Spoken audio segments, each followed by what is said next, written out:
weird understanding of subjectivity, and this is also subjectivity. That's true. There's also subjectivity. Subjectivity is of two kinds. One, the very gross subjectivity, which equals imagination. Subjectivity which equals imagination, where you can imagine anything and you think that the result is going to happen. This is what is known as living in the world of illusion. One.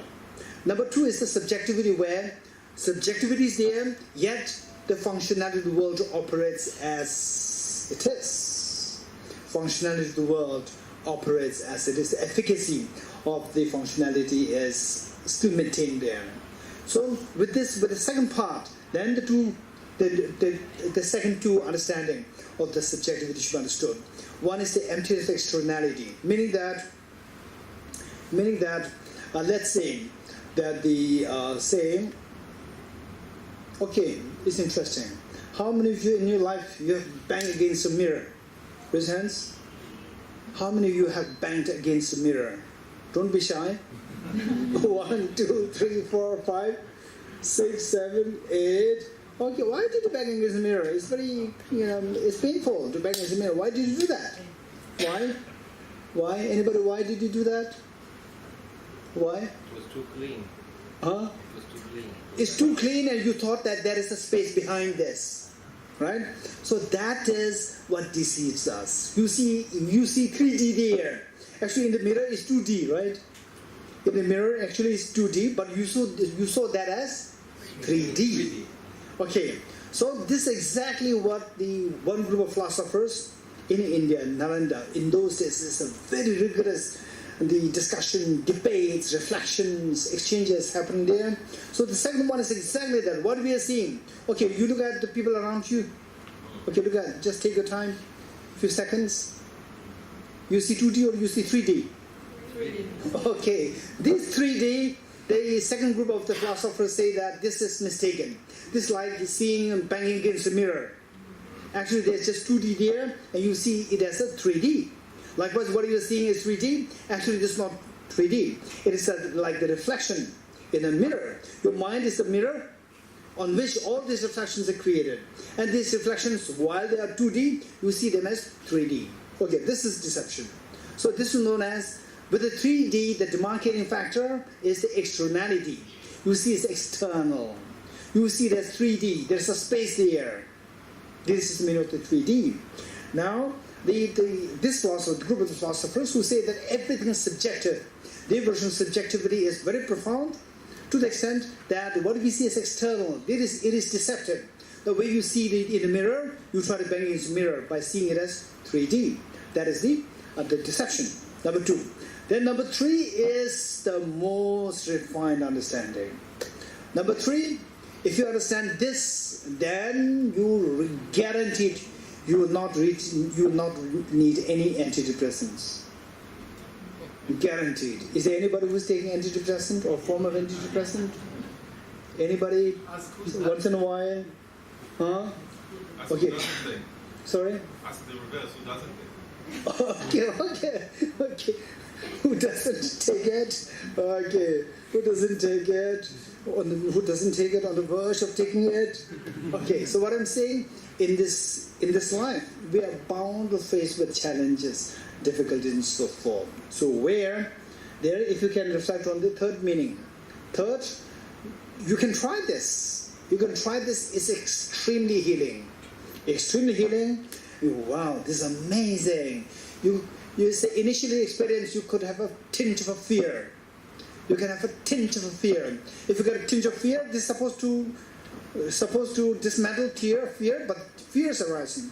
This is just the initial, like the word, surgery. Surgery is not good, but surgery has the better, more significance, a greater purpose of removing the internal, the tumor. Likewise, initially there is a tinge of a fear coming, and that fear, if it does happen, don't worry, just keep doing this exercise, study and reflection, then experience that fear will be replaced with incredible joy, incredible tranquility of a mind. Physiologically, you could feel it. Okay, this is very precious, the part. So where Okay, how many of you have been watching movie? How many of you have been in the movie theater? Watch movie there? Okay, this is the wrong question. How many of you have never been to movie theater to watch movies? Okay, say you are watching a movie here in the movie theater. Okay, tell me, where is the movie coming from? From the projector. Where's the projector? Here. Behind you. Okay. So now, so say the movie is on the screen. Is on the screen, but it's not from the screen. Do you understand it? The movie is on the screen, but the movie is not from the screen. It is from the projector. Where's the projector? It's behind you. So the projector and the screen, is there a gap? Yes. Is there a distance? Yes. So distance is the 3D. You're getting it? Distance is the 3D. So now the third version says that there's nothing wrong with the 3D. 3D is the reality. There is 3D. You're getting it? It's not 2D. It's 3D. Yet, things are still coming from the projector. The movie, while 3D is there, still it is coming from the projector. It's not from the screen. So, the projector is the subject of the object. Hey, subject, very good. So, while there is a 3D, while there is a gap there between the projector and projected, observer and observed, in the partners of quantum physics, observer and the observed, and the partners of the Buddhist philosophy, the projector and projected, imputes the subjective mind and the object, while there's gap there, but still the object is coming, not from the object, it's coming from the projector, from the subject. So it also has a connotation of subjectivity. Everything is subjective. So within this, with the same language, with the same vocabulary, subjective, it has various levels of degrees of understanding this subjectivity. Okay, now to understand this. So, excuse me. So the water is not a water; it's a projection. The water. Okay, it's not this water. It's a projection. Okay, water. Let us not say water. This object. Yeah. Object. Water is with respect to your perception, right? This object is just not water, if independent of the mind, the projector which projects this water. 100% right. It doesn't make any sense to the water if it is not seen. For example, say my mother is a mother with respect to me. With respect to you, she's not a mother. Likewise, this water with respect to the perception which sees this water. Right? Okay, this is a very important subject. Now, this is a very interesting thing. This is a very interesting thing. Okay, if you look at from the left to the right. Left, you see the white part, white. The white, this is the Big Bang. See, to the right side, extreme right, you see the galaxies, the world systems and so forth. That is today, 2019. From 2019 till this white point, to your extreme left, it is 15 billion years gap. 15 billion years gap, the universe, the Big Bang, is believed to have started 15 billion years ago. There's a starting point of time and space from the quantum physics point of view, from the physics point of view. And then what is today is 15 billion years after. That is what is today there. So the question arises, what is that basic fabric, what is that basic substratum of the whole universe as a Big Bang? What is really there? So the quantum physicists would know, they would call it as singularity. Singularity there with the acute white there to the extreme left, singularity there. So this singularity, let's say then it exploded in the form, it exploded, then in time it came in the form of all these things, what we see as the universe today. Okay, now what is the singularity substratum? The quantum physicists would say the quantum vacuum. There's a quantum vacuum there. Quantum vacuum doesn't mean that it's total vacuum. So it is say the substratum, which is referred to as a vacuum, because we cannot identify anything as what it is. Yet it is what they believe to have an infinite amount of potentiality. Infinite amount of potentiality which can arise in any form, which is the potential to arise in any form. Just how all this multifaceted universe came into being from this singularity. Okay, so this is from the quantum physics point of view. Now, from the Heart Sutra point of view, from the Heart Sutra, I say, okay, going back. So there what happens is the substratum of the whole universe was what was found in the extreme left, the Big Bang, the singularity. That is the basis substratum. For example, let's say I'm a sculptor. I'm a sculptor and I use only diamond as a material. From this diamond I can make, a solid diamond is there. From this diamond, part of it I make as a Buddha statue, part of it I make as a demon statue, part of it I make as a flower, right? So all these different the statues of the Buddha statue, of the demons, or the flower, or the house, all these things, substratum is the same as the diamond. Diamond. So there we can think of in two ways. One, while it is being in the form of a flower, the material simultaneously, being the flower, simultaneously the material is diamond. One. Number two, that now it takes the form of a flower. Earlier it was a raw diamond. Raw diamond. That is in time. Difference in time. And whereas, say the one is, while it is in the form of the flower, simultaneously, without time gap, without time lapse, simultaneously it is diamond. So now we see that here, the substratum emptiness and its derivative universe parallel in time and space, meaning that the Heart Sutra, the phenomenon of the form is empty. Heart Sutra form is empty. When I speak about the substratum, emptiness is a substratum. That is the substratum in the form of the parallel. It's being parallel with the manifestation. What is being manifested as universe is parallel, while things are manifested in the form of various aspects and facets. Simultaneously, the reality of the emptiness exists. Whereas the quantum physics, the second one, substratum vacuum, quantum vacuum, and the derivative universe in arrow of time, meaning that the quantum vacuum makes sense only initially for the universe initially, and then it evolved from this. Now today we talk about the black holes. Black holes, it exists. Simultaneously it exists, but is this a black hole? No, this is not. There are some other places where the black holes are there. So there, again, that is like the substratum, the vacuum, quantum vacuum. From this, again, things can come out. Okay, this is the difference. This is a very interesting subject. The next one, teleportation.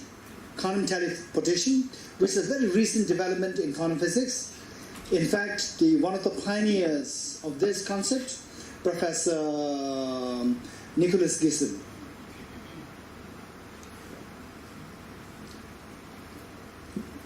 Last year, His Holiness the Dalai Lama encouraged the Sikkim government, which is one of the Indian states of India, Sikkim government to conduct a conference on science, quantum physics, science and philosophy.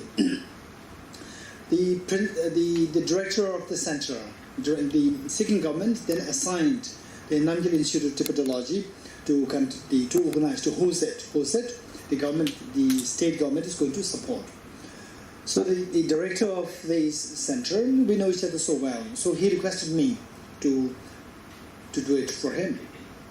So then I requested another person, my friend, physicist, and my friend physicist, two of us, we were collaborating. I was looking for the Buddhist scholars, philosophers, and psychologists, and he was looking for the physicists. And he brought the professor, the Nicholas Geshe. Professor Nicholas Geshe is now highly renowned physicist and also one of the pioneers of the quantum teleportation. So we invited him to a talk, and we also to Sikkim to give the talk there. To be a part of the conference on quantum physics and the philosophy of emptiness. And then in Tibet House in Delhi, we also requested him to give a talk to the public. So he gave a talk on the quantum teleportation. It was a very interesting concept. In Buddhism, they say the sutra known as the Sadhisthamba Sutra or the Rice Seedling Sutra. There's one sutra, the teaching of the Buddha, which talks about a concept very similar to what quantum teleportation is. So there, he said that it does not require any kind of sentience, any kind of thought processes to make things happen. So quantum teleportation. So this is what Professor Nicholas Geshe, what he's saying is that this is something which we can actually observe and now apply in our life, in the machines, to the extent that, for example, so the laptop here, my laptop, and my friend's laptop, for example, in India, if two of us, we want to give our passwords by ourselves, not to give to the servers, for example, say Google, gmail.com, they say your password, everything is in the hands of the Google. Whereas if you don't want that, if you want your passport just in your hand, not in the hands of the Google and so forth, then you can use this quantum teleportation. So where the two balls there you see, these two are communicating. These two are communicating without being interfered by any other sources. So this is the benefit. This is what is being applied. Now he's actually marketing it. Okay, so with this, what I mentioned earlier about the emptiness, about the subjectivity, I shared with you 2 versions. So now here I'm sharing with you 5 versions of subjectivity. Then you can also include the subjectivity from the point of view of quantum physics. And quantum physics subjectivity, I cannot say that, okay, it fits into the first, second, third. Okay, so from the first one is the gross one. Then the second one is subtler. Then as we go down, it's progressively becoming subtler. So quantum physics, the concept of this subjectivity, as you find in quantum physics, where does it fit? In the fifth, the fourth, third, second, first. The individual person has to really study quantum physics, and then also study these 5 levels of the emptiness, subjectivity. Then you are the one who should be the legitimate person to really say where quantum physics fits. Okay, just for information, it's just like a trailer of what I'm sharing with you. But what is the ultimate reality then according to Heart Sutra? In quantum physics, I can vaguely say this, I cannot really generalize because quantum physics is still developing, and within the quantum physicists there is a divergent view. So from the Heart Sutra point of view, what I can say, what is the ultimate reality? This is the line. Emptiness of objectivity of the object is the objectivity of the object. Right? Emptiness of objectivity of the object is the objectivity of the object. And if you read this, and the moment you feel it and goosebumps come in your body, you've understood it. If goosebumps doesn't come to you, you have to reflect more. Okay. So this is a place. Nalanda. 1st century through to 13th century.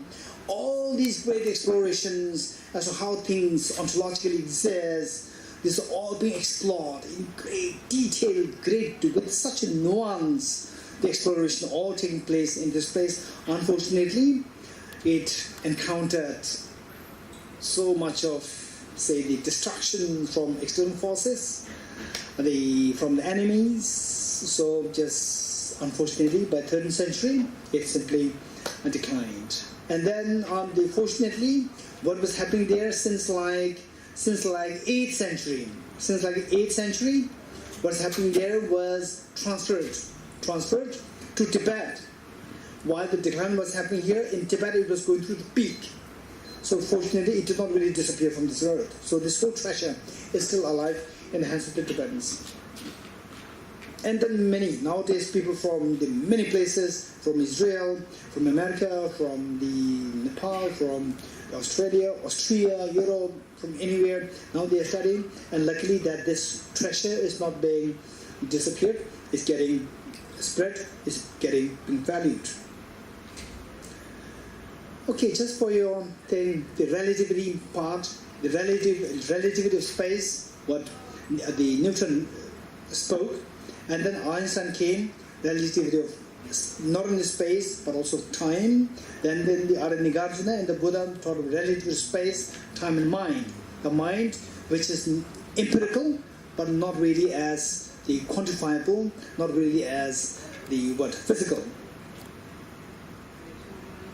Okay, just for information, the need for us to maintain an open mind to any studies. For example, the Christian monks, they are studying geometry and astronomy is amazing. So we see that from the different traditions, from the Jewish tradition, the Islamic tradition, then the Hindu tradition, Jain tradition, Buddhists, from amongst, and some are very, very rigid, but some are very open. So this, with the open mind, you can explore the world, you can see the wonders of the world. Okay, I don't want to go into too detail about this. Find out how to apply this. Find out how to apply what you've learned thus far. So it is to make sure that the world is a better place to live in. Universal ethics, which is beyond all borders of differences. This is the vision of His Holiness the Dalai Lama. This is what is being happening there. That His Holiness is solely for him. Universal ethics for the world, and Buddhism. Buddhism comes second, not first. For him, first is the universal ethics, the need for the world to be happy. He says only if the world is happy, then what is inside this world, the different religions, the different ethnicities, the different groups, they can be happy. If the world is not happy, what's the point of your religion? This is what he's saying. So for him, the universal ethics, the ethics, warm-heartedness, which is the final panacea to heal the world. This is what needs to be promoted and promoted in this world.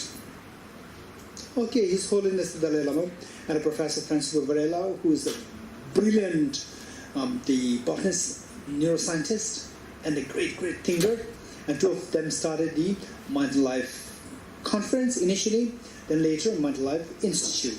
This is something which is now really flaring and thriving in the minds of the youngsters.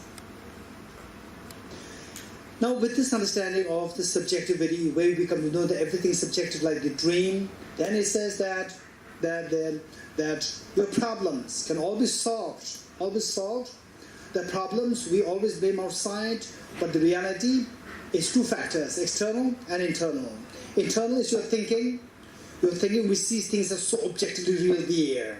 This is one which is responsible for creating all the problems. So the moment you see that as coming from your mind, subjective like a dream, that just as when you wake up, you're not going to be affected by the nightmares, the dreams. So this is the best solution, and the one and the only practical solution to get into all the problems. So it says then, saying, I come to Israel, and then I tell Shahala,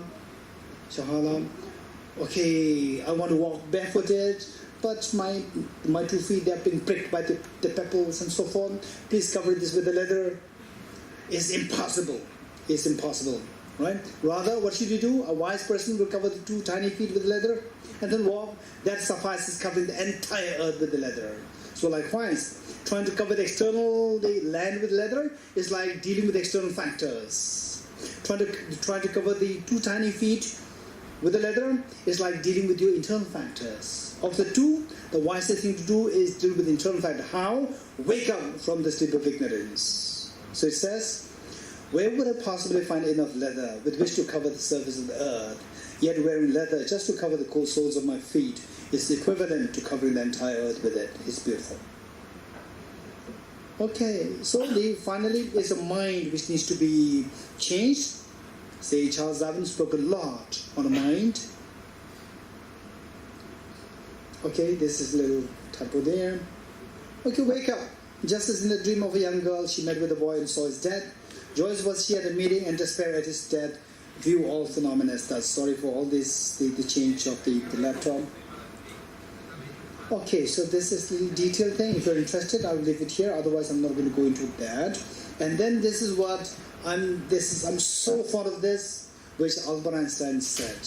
Finally, great thinkers, while being the giant in physics, what is said is for the world. The way His Holiness the Dalai Lama is thinking for the world, he also thought about the world. What he said is that finally what we're going to do is with all the learning resources and the skills and so forth, the wise one should be able to remove the prison of one's own thought processes, the selfishness, instead expand your love and affection towards all beings. This is what Albert Einstein encourages so much, which is really the solution to the problems of the humanity. So human being is a part of the whole, called by us universe, a part limited in time and space. He experiences himself, his thoughts and feelings, something separated from the rest, a kind of optical delusion of his consciousness. This delusion is like a kind of prison for us, restricting us to our personal desires and to affection for a few persons nearest to us. Our task must be to free ourselves from this prison by widening our circle of compassion to embrace all living creatures and the whole of nature in its beauty. It's beautiful. Okay, so finally, each one of us, we have the potential. We have the potential for the ultimate happiness. Just wake up from the sleep of ignorance, and the happiness of not being affected by the dreams will take place in you. So this is what Aranyagardjuna said. I bow out of the Dharma Dhatu. Dharma Dhatu meaning the potential inside each one of us, whether you are Buddhist or not, it doesn't matter. Whether you're Jew or not, it doesn't matter. Whether you're girl or boy, it doesn't matter. Everybody has this nature, the potential of perfect happiness. I bow down to the Dharma Dhatu, which resides in every sentient being. If you're not aware of it, they circle through the three realms in samsara and misery. Due to that being purified, the moment you discover this, you purified this, what is such samsara's cause? What otherwise is the cause of samsara? The miseries. This very purity is then nirvana. Nirvana, meaning the enlightenment. Likewise, full enlightenment is just this. Okay, just let me give you an example. Let's say we all go to Mount Everest to enjoy Mount Everest. It's a beautiful mountain, I tell you. It's beautiful. Spotlessly clean, fresh snow there. How many of you have never seen snow? Okay, 1, 2. Okay. So say that you have never seen snow, let's say, and then you want to see snow, and you're so excited because I'm explaining that it's so good. And then Tamila wants us that if you want to go to Mount Everest, you must put on the goggles to stop from the glare, to save you from the glare. So the goggles, you go to buy the goggles, and there are two shops. One which sells very cheap goggles, very dirty goggles, and the other very high-class goggles. I don't know which made in which country. Okay, one is very cheap, other one is very high-class, so clear. And you go there, and then one group says that, what is this? It's not so dirty there, right? So dirty there, we should start a Mount Everest Clean Project. And then Guru B says, it's so beautiful, amazing, thank you so much. Shahala and Tamila, thank you so much for taking us there. Are you two looking at the same object, or you look at two different objects? Same object. But what one group is seeing as a very dirty, it's not because the Mount Everest is dirty there, it's because of the dirtiness of the goggles. But the other one who is seeing this is so pure, that is a reality. Likewise, we are looking at the world through the very dirty lens of our own mind, with ignorance, seeing things as so real. The way in a dream, you see the dream as not dream. We see the dream as real. Then all the nightmares of the crush on you just shatters you into miseries. So where you see the reality of the dream. How to see the reality of the dream? By being in the dream or outside the dream? Outside the dream. Get out of the dream. Get out of the dream. Oh, this is just my dream. You are not affected, right? This is the meaning. So just clear your mind of the dirt through which you are looking at, and then you will see the reality. The moment you see the reality, you are out of the dream. The moment you are out of the dream, you are not going to be affected by the nightmare of the dream. Okay, thank you. Some suggested readings. The first book would be very good, Universe in a Single Atom. Okay, any questions? 1 or 2 questions that you might have? Yes, over there. can you please say in the mantra, Gate, what literally it means? Like, Okay. One beyond thought, one beyond self, one beyond. If you just can say that.